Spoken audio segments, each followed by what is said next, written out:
Salut à toutes et à tous, je suis Wallonce3704, réalisateur et producteur du documentaire French Anime Fan. French Anime Fan, c'est un documentaire qui va vous raconter l'évolution du manga et de l'animation japonaise du début des années 90 à nos jours.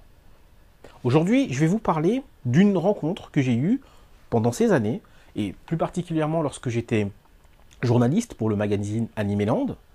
À l'occasion du festival d'Annecy 2000, j'ai rencontré deux auteurs qui m'ont marqué par leur sincérité, leur gentillesse et surtout le fait qu'ils ont assumé à l'école des Gobelins leur amour pour l'animation japonaise à travers leur court-métrage de fin d'année.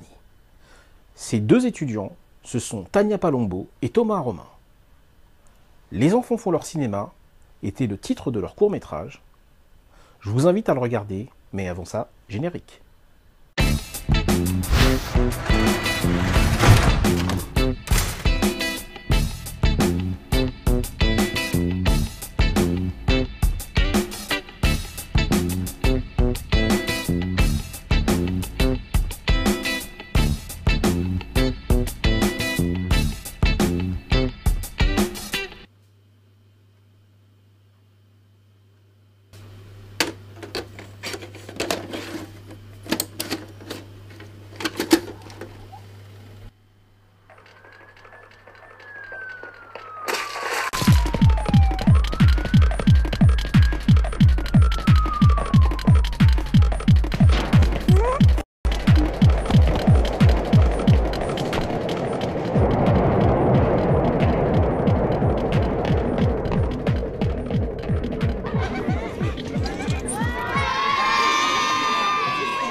Franchement, il tue pas ce court-métrage?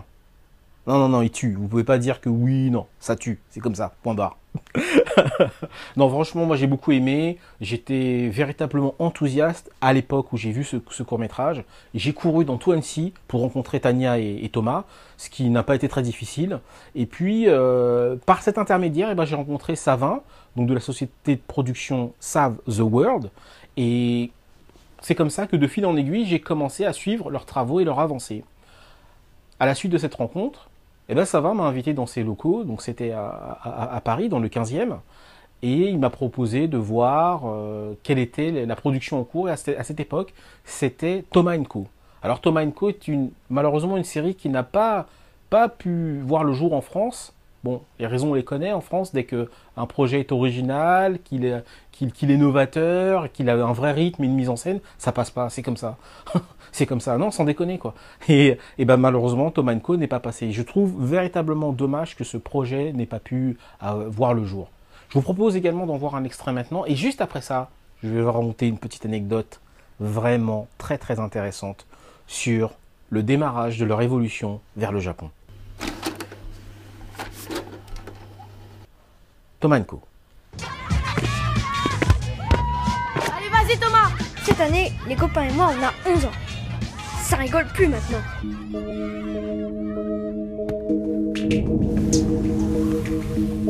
On est des grands. Enfin, presque. J'ai Pikachu, Miaus, Bulbizarre et puis j'ai... Oh les mômes du balai! Vous dites que ça, c'est notre place ici.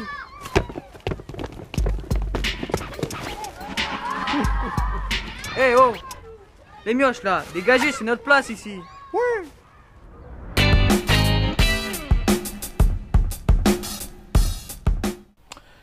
Alors qu'est-ce qui s'est passé?